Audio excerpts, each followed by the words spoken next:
الحمد لله وكفى والصلاة والسلام على سيد الرسل وخاتم الأنبياء وعلى آله وأصحابه الذين أوفوا عهدا الذين هم خلاصة العرب العرباء وخير الخلائق بعد الأنبياء. أما بعد فأعوذ بالله من الشيطان الرجيم. بسم الله الرحمن الرحيم. وإذ ابتلى إبراهيم ربه بكلمات فأتمهن قال إني جاعلك للناس إماما قال ومن ذريتي قال لا ينال عهد الظالمين. قال النبي صلى الله عليه وسلم الأضاحي سنة أبيكم إبراهيم.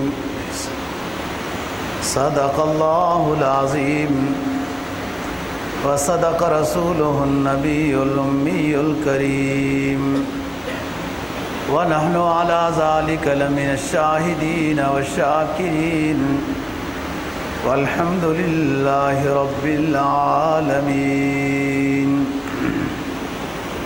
سورہ بقرہ پہلے پارے کی ایک آیت کریمہ اور جناب نبی پاک صلی اللہ علیہ وسلم کا ایک فرمان تلاوت کیا ہے جس کو ابن ماجہ نے روایت کیا ہے. فرمایا اللہ رب العزت نے کہ حضرت ابراہیم علیہ السلام کو بہت آزمائشوں میں آزمایا گیا، لیکن وہ تمام آزمائشوں میں کامیاب ثابت ہوئے. فاتمہن، آزمائشوں کی کامیابی کے بعد اللہ نے فرمایا کہ انی جاعلک للناس اماما، کہ ابراہیم ہم آپ کو تمام لوگوں کا امام بنائیں گے، پیشوا بنائیں گے. سب لوگ آپ کو اعزاز دیں گے. ابراہیم علیہ السلام کو اللہ نے فرمایا انی جاعلک للناس اماما. ابراہیم علیہ السلام نے عرض کیا قال ومن ذریتی، اے اللہ میرے اولاد کو بھی آپ امام بنائیں گے. قال لا ینال عہد الظالمین، اللہ نے فرمایا کہ جو اولاد آپ کے نقش قدم پر نہیں ہوگی وہ نہیں، اس کو نہیں امام بنائیں گے، جو ہوگی اس کو امام بنائیں گے. جناب نبی پاک صلی اللہ علیہ وسلم کا جو فرمان تلاوت کیا ہے، آپ نے جب حضرات صحابہ کو قربانی کرنے کے ترغیب، فضیلت، لوازمات بتائے تو صحابہ نے پوچھا کہ حضرت یہ اضحیہ، بڑی عید پر جو قربانی کرنے ہیں، اس کی حقیقت کیا ہے؟ آپ نے فرمایا یہ سنت ابیکم ابراہیم علیہ السلام، یہ ہم سب کے والد ابراہیم علیہ السلام کی سنت ہے کہ وہ تو جیسے ان کو خواب میں دکھایا گیا بیٹے کو ذبح کر رہے تھے کہ اللہ نے اس کے بدلے میں وَفَدَيْنَاهُ بِذِبْحٍ عَظِيمٍ، اللہ فرماتے ہیں ہم نے ان کو بڑا موٹا تازہ دمبا عطا کر دیا کہ اس کو ذبح کریں. بس اس وقت سے یہ سنت ابراہیمی چلی آ رہی ہے اور اس پر تمہیں اجر ہے، ثواب ہے وغیرہ. آج کی گزارشات میں قربانی کی تاریخ سے متعلق بیان کرنا ہے.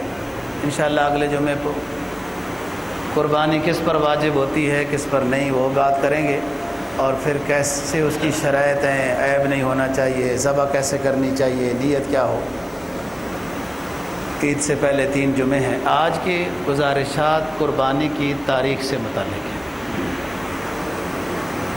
جو بھی عبادات مقصودہ ہیں، جو بھی عبادات مقصودہ، نماز، روزہ، اس طرح حج، زکوٰۃ، قربانی، یہ ہر شریعت میں رہی ہیں، بس کچھ نوعیت مختلف رہی ہے۔ قرآن نے بتایا نا تمہارے اوپر روزے فرض کیے گئے لیکن تم سے پہلوں پر بھی تھے۔ قربانی سے متعلق فرمایا وَلِكُلِّ أُمَّةٍ جَعَلْنَا مَنسَكًا، ہم نے ہر امت کے لیے قربانی کو لازم کیا تھا، بس فرق رہا کہ ان کی قربانی بجلی جلا دیتی تھی، تمہاری قربانی نبی کی برکت سے تمہارے لیے حلال طیب قرار دے دی گئی۔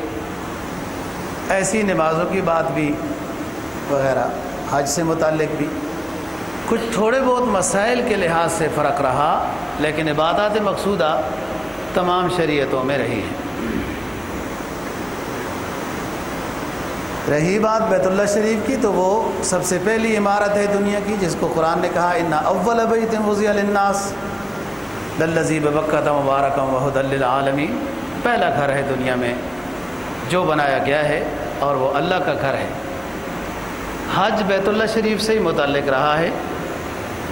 قبلہ کسی امت کا بیت المقدس رہا اور اکثر کا بیت اللہ رہا ہے، اور مسلمانوں کی تاریخ میں جو قبلہ اول کہا جاتا ہے تو وہ اس لحاظ سے ہے کہ شروع میں 17 مہینے تک قبلہ مدینہ طیبہ میں جب آپ تشریف لائے تو بیت المقدس تھا، اس لیے پھر قبلہ اول کہا دیا جاتا ہے۔ ویسے قبلہ اول تاریخی لحاظ سے آدم علیہ السلام سے بات کرتے ہیں تو وہ کعبہ مکرمہ ہی ہے، کیونکہ سب سے پہلے بیت اللہ شریف کو بنایا گیا، جو فرشتوں نے بنایا، آدم علیہ السلام کو بتایا، پھر اس کے ایک مدت کے بعد بیت المقدس کو بنایا گیا ہے۔ جو قبلہ اول کہا جاتا ہے وہ اسلامی تاریخ کے لحاظ سے کہا جاتا ہے کہ جب آپ مدینہ میں تشریف لائے تو شروع کے 17 مہینے قبلہ وہ بیت المقدس تھا۔ اور آزمائش دیکھیں کہ ایک امتحان الگ تھا کہ درمیان نماز کے بھائی قبلہ تبدیل ہو گیا، اسی وجہ سے وہ مسجد قبلتین ہے مدینہ طیبہ میں، اس کے ادھر بھی قبلہ بنا ہوا ہے، ادھر بھی قبلہ ہے۔ بہرحال حج جو ہے قبلہ بے شک بعض امتوں کا بیت المقدس رہا، لیکن حج بیت المقدس میں نہیں ہوا۔ حج ہمیشہ کعبہ مکرمہ کے ساتھ ہی متعلق رہا ہے۔ اور ابراہیم علیہ السلام کی کئی ادائیں اللہ کو اتنی پسند آئیں کہ وہ حاجی کے لیے لازم کر دی ہیں۔ مقام ابراہیم پہ دوگانا ہے یا صفا مروہ کے درمیان دوڑنا ہے تو ان کی اہلیہ کی بات پسند آئی۔ شیطانوں کو کنکریاں مارنی ہے تو ابراہیم علیہ السلام نے شیطان کو وغیرہ قربانی کی بات۔ تو بات یہ ہے کہ سنت ابیکم ابراہیم، قربانی تو شروع سے ہی چلی آ رہی ہے۔ حضرت آدم علیہ السلام کے بچوں نے بھی قربانی کی، بعد میں بھی ہوتی رہی، لیکن آپ صلی اللہ علیہ وسلم سے پہلے تک قربانی کی صورتحال یہ تھی کہ جو بھی قربان کیا جائے، بھلے گندم قربان کرنی ہے، کپڑے قربان کرنے ہیں، آٹا دینا ہے، کوئی جانور دینا ہے، بس اس کو سائڈ میں جانور کو ذبح کر کے پہاڑ پر چھوڑ دیا جاتا ہے، پھینک دیا جاتا تھا۔ آسمانی بجلی آتی تھی، اگر عند اللہ قربانی قبول ہے تو جلا دیتی تھی، نہیں تو وہ ادھر ہی پھر بدبودار ہو جاتی تھی۔ یہ ایک الگ امتحان تھا۔ اس کے لیے بھی امتحان تھا جس کی قربانی قبول ہو جاتی تھی، کہ انسان ہے، ہو سکتا ہے نخرے میں آ جائے، فطرت ہے کہ میں بڑا اللہ والا ہوں، میری تو قربانی قبول ہو گئی اور اس کی قبول نہیں ہوئی۔ یہ بھی امتحان اس کے لیے بھی تھا جس کی قربانی قبول ہوتی تھی، جلا دیتی تھی آسمانی بجلی، اور جس کی قربانی قبول نہیں ہوتی تھی اس کے لیے تو اور بڑی آزمائش اور ضلالت کی بات تھی کہ سب کے ہاں مشہور ہو جاتا تھا کہ اس کی قربانی قبول نہیں۔ اللہ کا نظام ہے، لیکن اس میں ایک اور فائدہ بھی تھا کہ جس کی قربانی قبول نہیں ہوئی اسے پتہ چلا تو وہ اور توبہ استغفار کر کے دوبارہ قربانی کرتا تھا تو قبول ہو جاتی تھی۔ ایک فائدہ بھی تھا کہ جب تک قبول نہیں ہو رہی وہ اس فکر میں لگا رہتا تھا، لیکن اکثر بگڑ جاتے تھے۔ زندگی ہو جاتے تھے کہ ہماری قربانی کیوں قبول نہیں ہوئی۔ جب حضرت آدم علیہ السلام کے بچوں نے حابیل اور قابیل نے قربانی کی، ان کا اختلاف ہوا تھا رشتے کے مسئلے میں، تو اللہ نے حابیل کی قربانی کو قبول کر لیا، اور وہ دمبے کی صورت میں تھی یا گندم کی صورت میں، جس میں بھی تھی، آسمانی بجلی آئی اور وہ کھا گئی۔ قابیل جو قاف سے جس کا نام تھا، اس کی قربانی قبول نہیں ہوئی، وہ غلطی پر تھا۔ جس لڑکی سے رشتہ کرنا شرعاً صحیح تھا، وہ حابیل کا موقف تھا، اس لیے حابیل کی قربانی قبول ہو گئی۔ اور جس لڑکی کے ساتھ رشتہ قابیل کرنا چاہتا تھا، شرعاً قابیل کا رشتہ اس سے نہیں ہوتا تھا، اس لیے جب اس نے قربانی کی، قربانی قبول نہیں ہوئی۔ قابیل قاف سے، موٹے قاف سے، اس نے پھر اپنے بھائی کو قتل کر دیا کہ جب میں نہیں وہ رشتہ کر سکتا تو یہ بھی۔ دنیا کا پہلا قاتل، آپ دیکھو، بھائی بھائی کا ہے۔ قرآن کہتا ہے نا، اذ قربا قربانا فتقبل من احدہما ولم يتقبل من الاخر، دونوں نے قربانی کی، ایک کی قبول ہو گئی، ایک کی نہیں ہوئی۔ جس کی نہیں ہوئی اس نے کہا میں آپ کو قتل کروں گا، اور ایسا کر بھی دیا۔ پھر قتل کرنے کے بعد سوچنے لگ گیا کہ اب کروں کیا، تو کوے نے ایک مردہ کوے کو، جس کا چھٹے پارے میں واقع ہے، دفن کیا۔ تو پھر کہنے لگا میں اتنا بھی سمجھدار نہ بن پایا کہ اس کو کیا کروں۔ بہرحال قربانی شروع سے ہی چلی آتی رہی ہے، لیکن اس کو سائڈ میں ذبح کر کے رکھ دیا جاتا تھا، اور آسمانی بجلی آ کے اس کو جلا دیتی تو یہ قبول ہونے کی علامت تھی، اور نہ جلاتی تو وہ رد ہو گئی ہے۔ نبی پاک صلی اللہ علیہ وسلم کا فرمان ہے کہ مجھے اللہ نے کچھ خصوصیات عطا کی ہیں، جن میں سے ایک یہ ہے، احلت لی الغنائم واحلت لی الاضاحی وجعلت لی المسجد جعلت لی الارض مسجدا وطہورا، کہ مجھے اللہ نے کچھ خصوصیات عطا کی ہیں، ان میں سے ایک یہ کہ مال غنیمت میرے لیے حلال قرار دیا گیا، میری امت کے لیے۔ پہلے مال غنیمت کو بھی جلا دیا جاتا تھا، مجاہد کے لیے جائز نہیں تھا، اور میری امت کے لیے، میرے لیے قربانی کو حلال طیب قرار دے دیا گیا۔ اور حدیث میں بیان فرمایا کہ فَإِنَّهَا أَيَّامُ أَكْلٍ وَشُرْبٍ وَبَاءٍ، یہ مہمانی اللہ کی طرف سے، قربانی کرو، کھاؤ، روزہ رکھنے کی اجازت نہیں۔ اور فرمایا کہ پہلی امتوں کے لیے صرف پانی ہی آلہ طہور تھا، میری شریعت میں اگر پانی نہیں ہے یا قدرت نہیں ہے استعمال پر، تو مٹی سے تیمم کر سکتا ہے۔ پہلی شریعتوں میں عبادت خانے میں جانا ضروری تھا نماز کے لیے، میری شریعت میں اگر مجبوری ہے تو جہاں بھی نماز پڑھ لے گا، نماز ادا ہو جائے گی۔ اور اسی طرح مجھے خصوصیت عطا کی گئی کہ میرا رعب دشمن پر 1 مہینے کی مسافت تک رہے گا، مجھ سے میرا دشمن 1 مہینہ دور ہوگا لیکن ڈرتا رہے گا۔ رعب بھی اللہ کی طرف سے ایک عطا کردہ چیز ہوتی ہے۔ اور فرمایا کہ بڑی خصوصیت مجھے یہ عطا کی گئی کہ میں میدان حشر میں اپنی امت کے لیے سفارش کروں گا، اور یہ شفاعت کبریٰ ہے جو اپنی امت کے لیے آپ صلی اللہ علیہ وسلم، اور پھر اس کے بعد لوگوں کو سفارش کا اذن ملے گا۔ مین بات یہ ہے کہ قربانی ساری شریعتوں میں رہی، لیکن اس کا گوشت حلال نہیں تھا۔ نبی پاک صلی اللہ علیہ وسلم کی برکت اور فضیلت سے اس امت کے لیے اس گوشت کو حلال طیب قرار دیا گیا، اور ثواب اپنی جگہ پر ہے، بال پر بھی، کھال پر بھی، ہڈی پر بھی، کھروں پر بھی، سب چیزوں پر ثواب ہے جو ہم بات کریں گے۔ نبی پاک صلی اللہ علیہ وسلم نے جب بھی قربانی سے متعلق حضرات صحابہ کرام رضی اللہ تعالیٰ عنہ کو ترغیب دی اور سمجھایا، تو حضرت ابراہیم علیہ السلام کی قربانی کو ضرور ذکر کیا کہ دیکھو ہمارے لیے اپنا ایک جانور قربان کرنا کیا مشکل ہے، اللہ نے تو اپنے خلیل کو بیٹا ذبح کرتے دکھایا اور وہ بیٹا قربان کرنے کے لیے تیار ہو گئے تھے۔ انسان جو والد ہوتا ہے اس کی پدری شفقت اس انداز میں موج زن ہوتی ہے کہ اپنے بچے کی بیماری کو والد برداشت نہیں کر سکتا، ان بیلنس ہو جاتا ہے۔ اور اس والد کا مقام دیکھیں جو اپنے بچے کو اپنے ہاتھوں کے ساتھ ذبح کر رہا ہے، اور اللہ نے کہا کہ اب خواب پوری ہو گئی ہے۔ اس لیے سنت ابراہیمی کہا جاتا ہے اس کو، کہ اللہ نے پھر ان کی ادا قبول کی اور دمبے کو ذبح بھیج دیا، جنت سے دمبے کو ذبح کیا۔ روایات میں آتا ہے کہ دمبے کی تخلیق کا مقصد ہی صرف یہی ہے،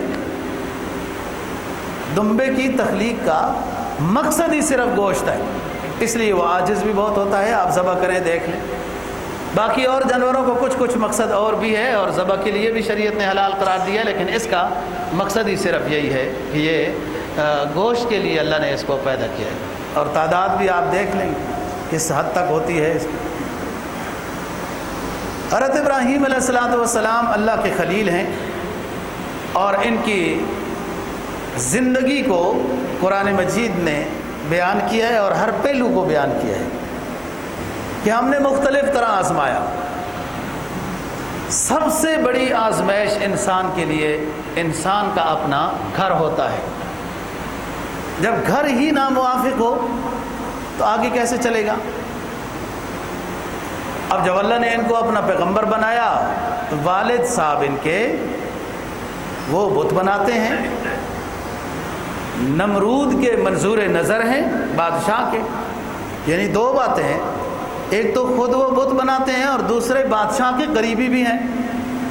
ذرا سی کوئی بات غلط ہے تو والد بادشاہ کی طاقت کو بھی اپنے ساتھ ملا کر بیٹے پر زیادتی کر سکتا ہے۔ جب اللہ تعالیٰ نے ان کو پیغمبر بنایا تو سب سے پہلے اپنے والد سے ہی بات شروع کی ہے۔ دیکھو، یہ بات شروع کرنا انسان کے بس میں ہے، اور باقی ہدایت دینا یہ اللہ کے قبضے میں ہے۔ اور بات شروع کرنے میں انداز ابراہیم علیہ السلام کا اتنا ادیبانہ، فصاحت پر مبنی ہونے کے ساتھ ساتھ لب و لہجہ پیار سے بھرا ہوا ہے، اور یہی ایک مبلغ کی شان ہونی چاہیے۔ ہدایت تو اللہ نے دے دی ہے، تو چین بجبی ہونے کا کیا مطلب ہے؟ اب حق بات صاف ستھرے انداز میں بیان کریں، دلوں میں اتارنا تو اللہ کے قبضے میں ہے۔ فرمایا یا ابت لم تعبد ما لا يسمع ولا يبصر ولا يغني عنك شيئا، یا ابت لم تعبد ما لا يسمع ولا يبصر ولا يغني عنك شيئا۔ اے میرے پیارے ابا جان، کن کی عبادت کرتے ہو، کن کو اپنے ہاتھوں سے بناتے ہو، سجاتے ہو؟ نہ یہ سن سکتے ہیں، نہ بولتے ہیں، نہ نفع کے مالک ہیں، نہ نقصان سے بچا سکتے ہیں، نہ دے سکتے ہیں، ذرہ برابر بھی نہ یہ نفع نقصان کے مالک ہیں، نہ کچھ دے سکتے ہیں۔ نفع نقصان کا مالک وہ ہے جو میرا اور تمہارا خالق ہے۔ یا ابت، اے میرے پیارے ابا جان۔ اس سے ہمیں سبق ملتا ہے کہ حق بات اگر گھر میں بھی کہنی ہے تو حق تو بات کہنی ہوتی ہے، لیکن اس کو ادب کے لہجے میں، ادب کے لہجہ یہ ضروری ہے۔ حکیم بھی کیپسول کے اندر دوائی کڑوی بھرتا ہے، لیکن اوپر اس کو شکر لگا دیتا ہے۔ فائدہ مند تو کڑوی دوائی ہوتی۔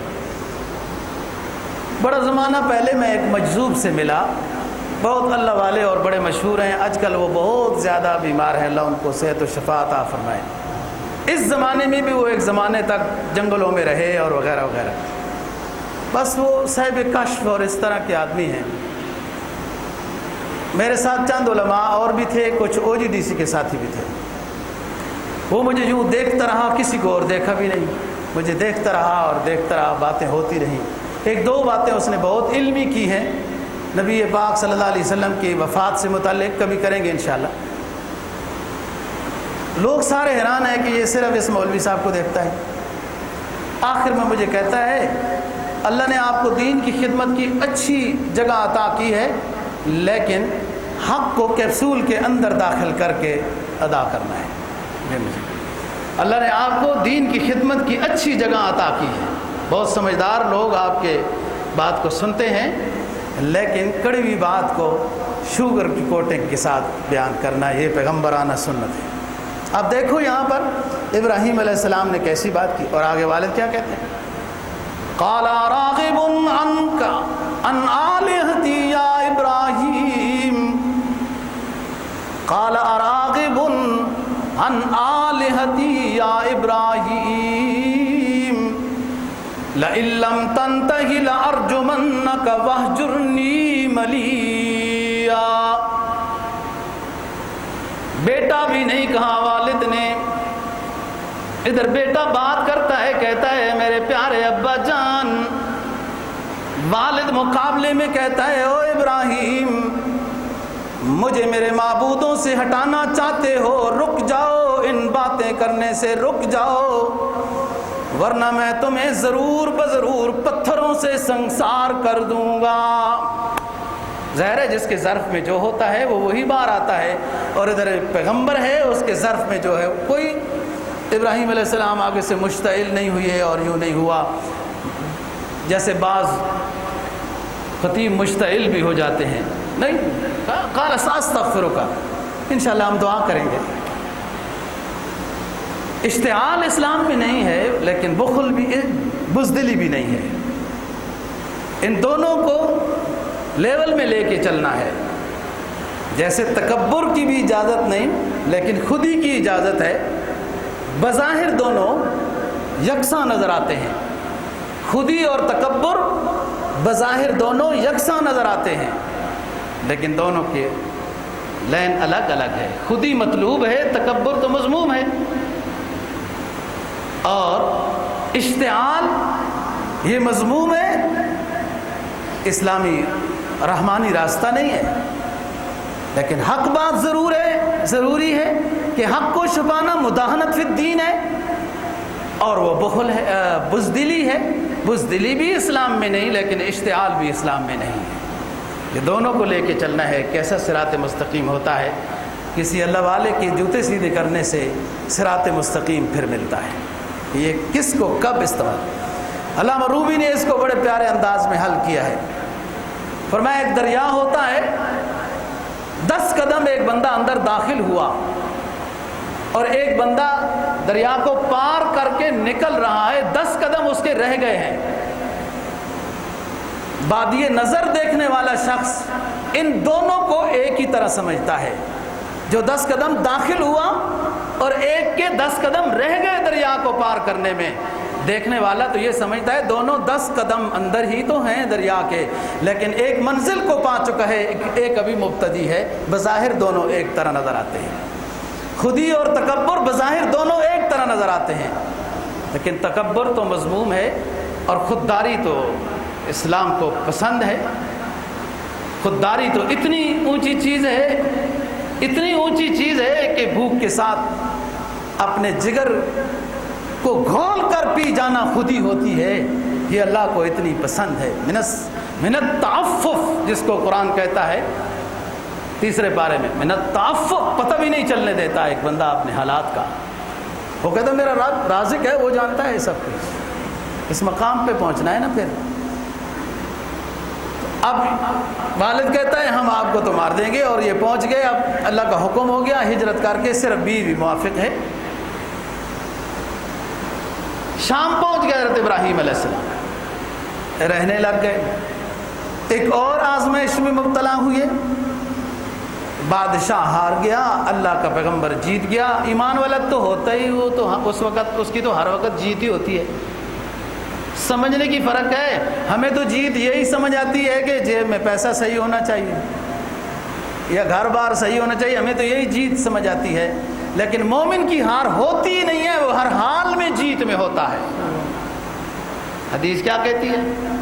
فرمایا عجبت لامر المؤمن، عجبت لامر المؤمن وإن أصابته السراء فشكر فهو خير له وإن أصابته الضراء فصبر فهو خير له۔ سرکار دو جہاں صلی اللہ علیہ وسلم فرماتے ہیں مومن کی شان ہی عجیب ہے، جس پہ ایمان لایا اس کی شان بھی عظیم ہے۔ فرمایا مومن کی شان ہی عجیب ہے، اس کو راحت ملے شکر بجا لائے تب بھی اس کو اللہ انعام دیتا ہے، اس کو پریشانی آئے یہ صبر کرے تب بھی اللہ اس کو انعام دیتا ہے۔ تو مومن کی تو دونوں حالتوں میں جیت ہے، غازی بنے تب جیت ہے، شہید ہو جائے تب جیت ہے۔ لیکن یہ بھی جب ایمان موجزن ہوتا ہے نا جی، تو پھر پتہ چلتا ہے کہ میری ہر حالت میں جیت ہے۔ جب ہماری طرح کمزور ایمان ہو، تھوڑی سی پریشانی آ جائے تو گلے شکووں میں لگ جائے گا، تو پھر وہ جیت نہیں ہوتی جیت ہی ہے مومن کی ہر حال میں، پریشانی میں بھی جیت ہی ہوتی ہے، صبر کرے انعام مل رہا ہے، اجر عطا کرتا ہے۔ اب شام آ گئے، بادشاہ نے آزمائش میں مبتلا کیا، اللہ کے خلیل نے دعا کی ہے، بادشاہ ہار گیا اور ہار مان بھی گیا۔ لوگ ہار تو جاتے ہیں لیکن ہار مانتے نہیں ہیں، یہ بھی اس کی کوئی تھوڑی سی سلیم الفطرت ہونے کی دلیل تھی۔ پھر حضرت ابراہیم علیہ السلام کو ہدیے میں دی حضرت ہاجرہ رضی اللہ تعالی عنہا۔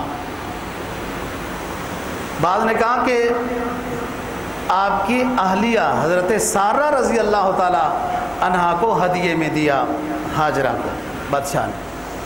حضرت سارہ نے کہا میں نے کیا کرنا ہے، بس یہ ہے کہ میں خوشی سے اپنے شوہر کے ساتھ حضرت ہاجرہ کا نکاح کر دیتی ہوں۔ اب یہ بھی اسلام کی ایک عظیم تاریخ ہے کہ ایک شوہر کی بیگم اپنے شوہر کے لیے دوسری عورت کا نکاح کرا رہی ہے، خود کرا رہی ہے کہ میرے شوہر کی 2 بیویاں ہو جائیں گی، اور پھر 2 بیویاں ہیں شام میں رہ رہے ہیں، اور شام قرآن مجید نے اس کو کہا الذی بارکنا حولہ لنریہ من آیاتنا، خوبصورت علاقہ ہے ہر لحاظ سے، اور اکثر انبیاء علیہ السلام کے مسکن ہے، مولد ہے، مدفن ہے، اس لحاظ سے بھی بابرکت ہے۔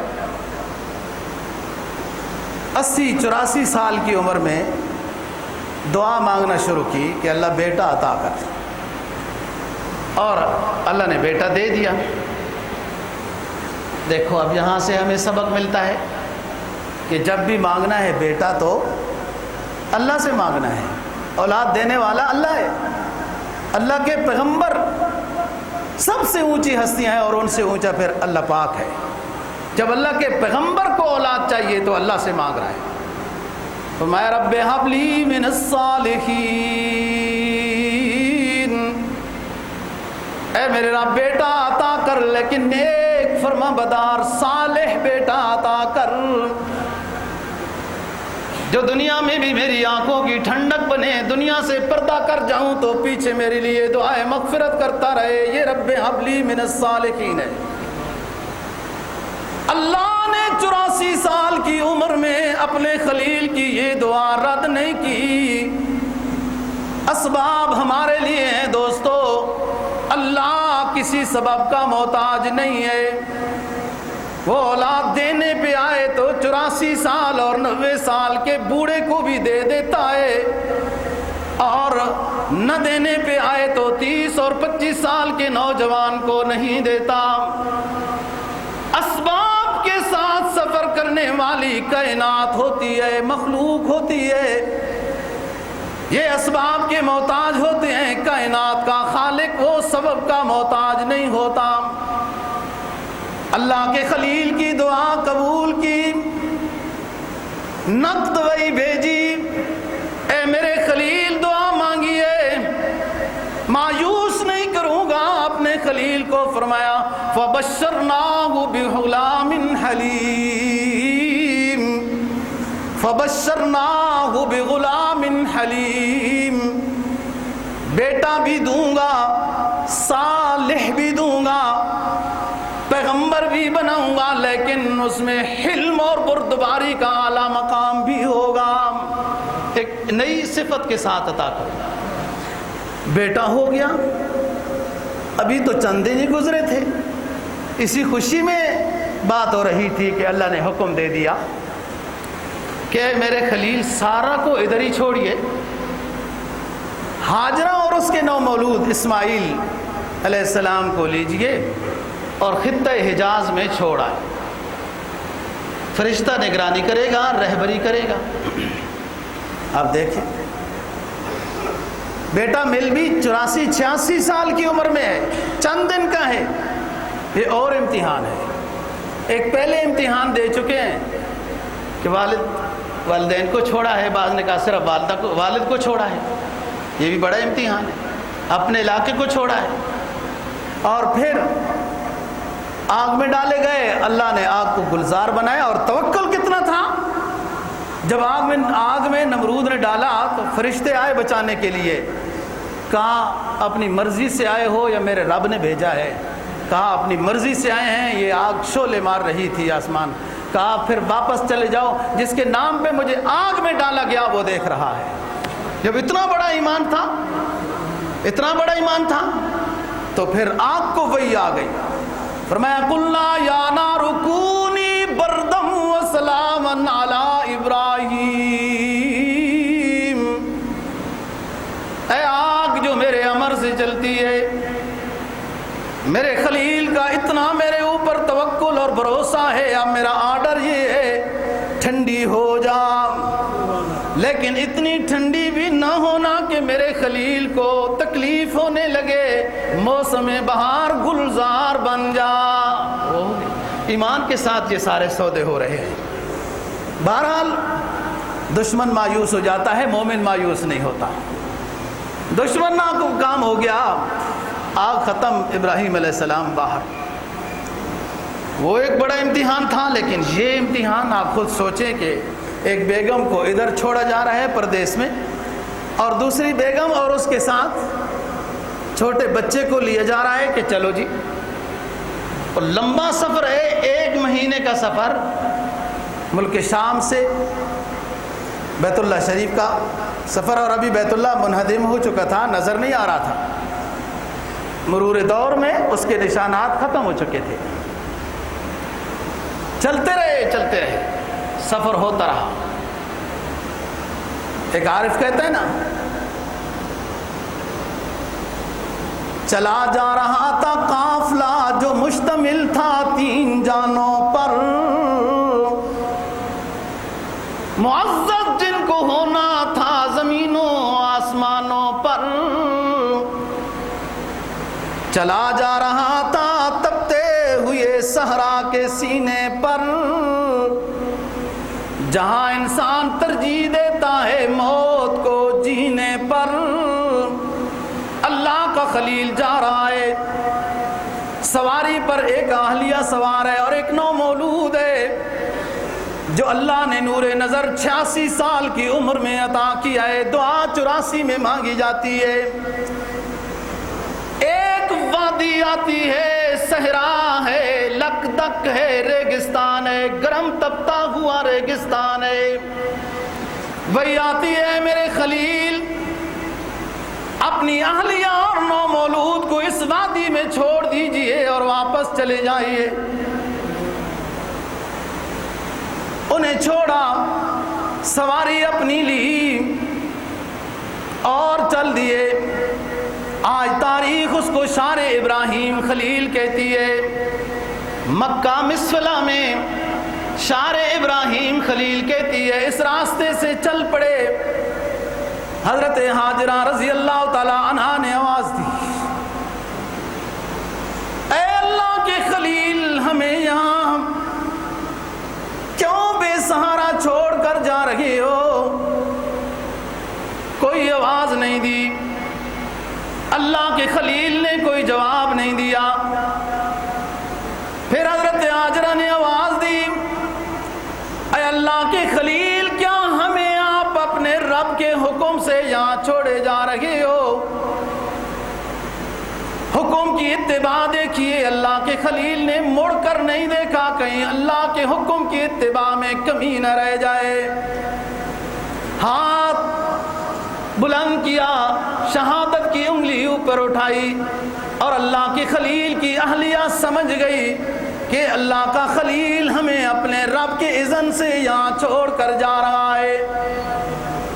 پھر ایک جملہ بولا جو تاریخ کا ایک مقدس جملہ بن گیا۔ حضرت ہاجرہ کہتی ہے اذن لا یضیعنا، اگر اے میرے سرتاج آپ اللہ کے حکم سے ہمیں یہاں چھوڑ کر جا رہے ہو تو اللہ ہمیں کبھی ضائع نہیں کرے گا۔ اب جب تھوڑے دور ہوئے، دعا میں مصروف ہو گئے۔ دعا کرنے میں تو رکاوٹ نہیں تھی، منع نہیں تھا۔ فرمایا ربنا انی اسکنت من ذریتی بواد غیر ذی زرع عند بیتک المحرم ربنا لیقیموا الصلاة فاجعل افئدة من الناس تهوی الیہم وارزقهم من الثمرات لعلهم یشکرون۔ اے میرے رب، میں اپنی اہلیہ اور نو مولود کو ایک وادی غیر ذی زر میں چھوڑ کر جا رہا ہوں۔ نہ پانی ہے، نہ کوئی سبزہ ہے، نہ کوئی آبادی ہے، تیرے اذن پر وادی غیر ذی زر میں اپنی اولاد کو چھوڑ کر جا رہا ہوں، اور ساتھ یہ دعا کرتا ہوں کہ لوگوں کے دل اس جگہ کی طرف لگا دیجئے، وہ یہاں آئیں، یہ ویرانے آبادیوں میں بدل جائیں۔ اور دعا کر کے جاتا ہوں، ہم تو شام میں آپ کی نعمتیں بڑے عمدہ عمدہ پھل فروٹ استعمال کرتے ہیں، یہ میری اہلیہ، یہ میرا نومولود یا اور بھی جو یہاں آبادی کا ذریعہ بن جائیں، انہیں مختلف طرح کے اعلیٰ درجے کے پھل اور فروٹ عطا کرنا۔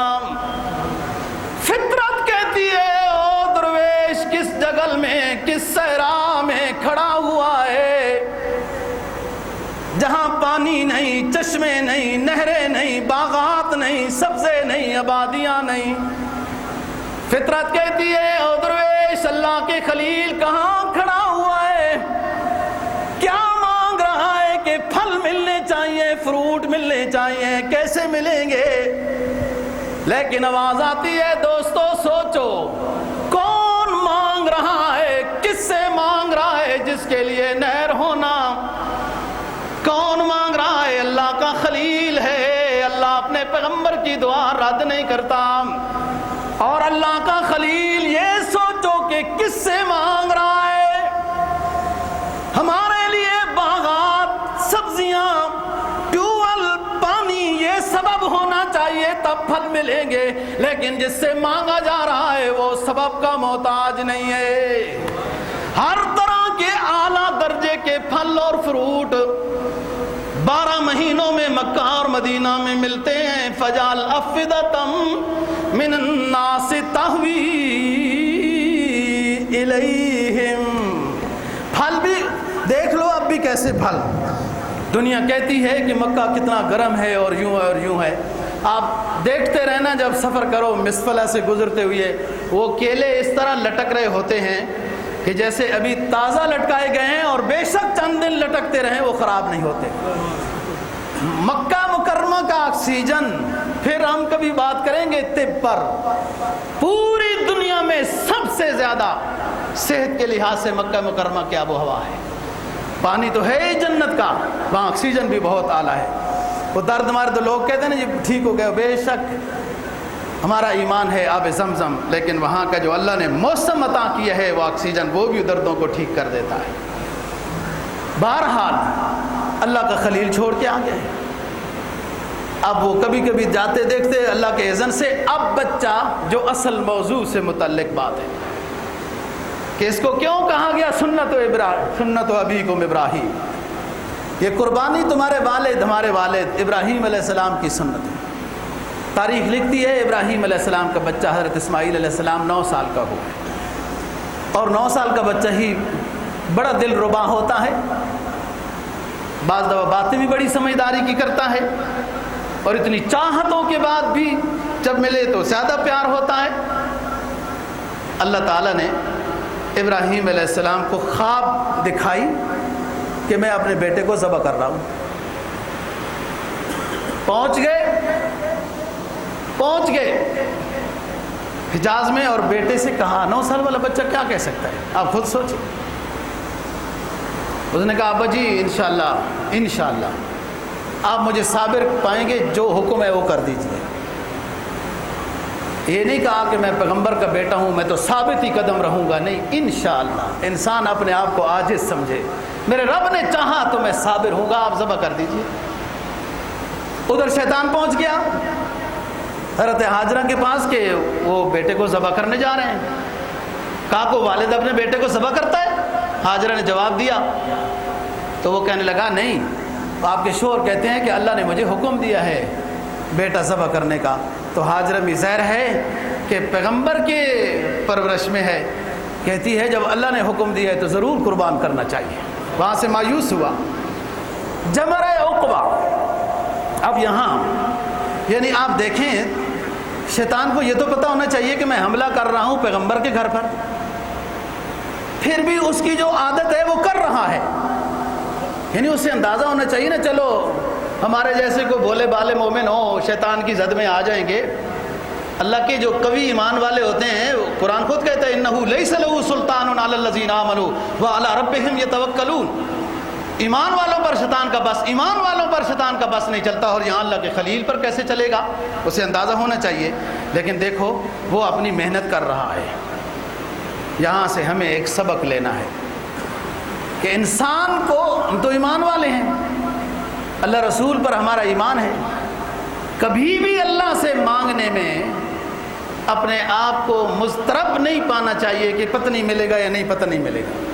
وہ دیکھو راندہ درگاہ ہے، اور اپنا کام وہ پیغمبر کو صراط مستقیم پر ہٹانے سے لگا ہوا ہے۔ ادھر پہنچ گیا، اب تو کھلا میدان بن گیا نا جی، بڑے تنگ راستے سے منا کے، جس کو 10ویں ذی الحجہ کو کنکریاں مارتے ہیں، صرف ایک شیطان کو، اس کو جمرہ عقبہ بڑا شیطان کہتے ہیں۔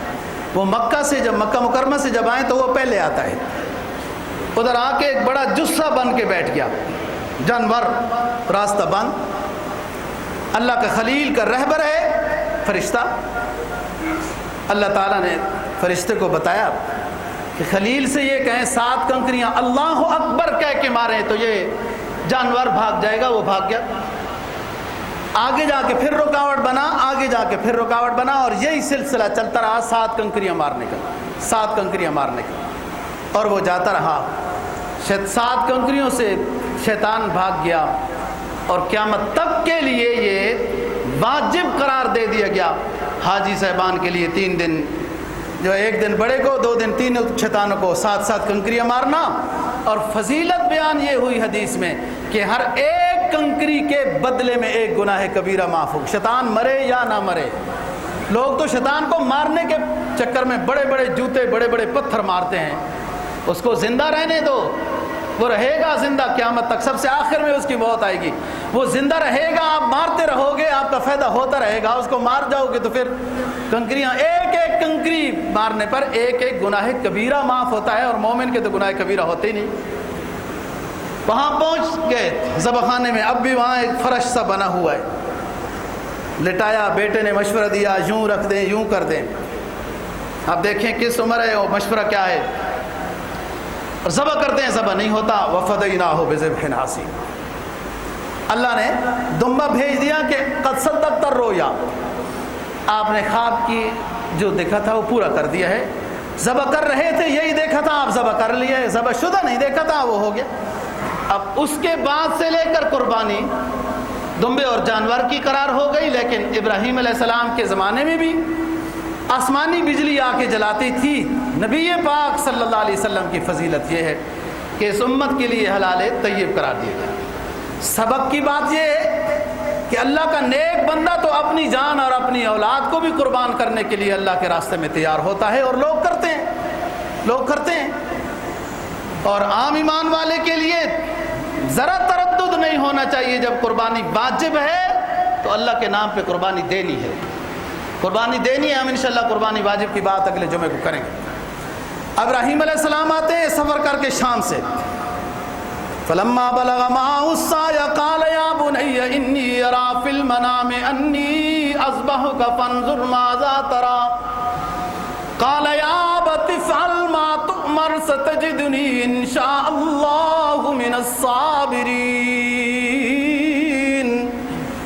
جب بیٹا صحیح چلنے کے قابل ہو گیا، ہم نے اپنے خلیل کو خواب میں ذبح کرتے ہوئے دکھا دیا۔ اللہ کا خلیل خطہ حجاز میں پہنچ جاتا ہے، اپنی اہلیہ سے ملاقات ہوتی ہے، اس سے ہٹ کر اپنے بیٹے سے مشورہ ہوتا ہے، بتاتے ہیں بیٹے میں آپ کو خواب میں ذبح کر رہا ہوں، اللہ نے مجھے یہ دکھایا ہے، تیری رائے کیا ہے؟ بیٹا بولتا ہے یا ابت افعل ما تؤمر، یا ابت افعل ما تؤمر ستجدنی انشاء اللہ من الصابرین۔ اے اللہ کے خلیل، اے میرے ابا جان، جو آپ کو حکم ہوا وہ کر دیجئے، انشاءاللہ مجھے آپ صابرین میں سے پائیں گے۔ علامہ مرحوم کہتے ہیں یہ فیضان نظر تھا یا مکتب کی کرامت تھی، یہ فیضان نظر تھا کہ اللہ کے خلیل کا بیٹا کتنی ہمت کے ساتھ یہ کہتا ہے میرے ابا جان جو آپ کو خواب میں ذبح کرتے دکھایا گیا ہے ذبح کر دیجئے، انشاءاللہ مجھے صابر پائیں گے۔ یہ فیضان نظر تھا یا مکتب کی کرامت تھی، سکھلائے کس نے اسماعیل کو آداب فرزندی، اور اللہ نے پھر حکم دیا قد صدقت الرؤیا انا کذالک نجزی المحسنین۔ اے خلیل آپ نے خواب سچی کر دی ہے، اب دمبا ذبح کیجئے۔ ابراہیمی دوستو، ابراہیمی نظر پیدا، مقام پیدا، ابراہیمی نظر پیدا بڑی مشکل سے ہوتی ہے، حواس چھپ چھپ کے پہلو میں بنا لیتی ہے تصویریں۔ اللہ تعالی ہم سب کو قربانی کے لحاظ سے ہمت اور جذبہ نصیب فرمائے۔ انشاءاللہ اگلے جمعے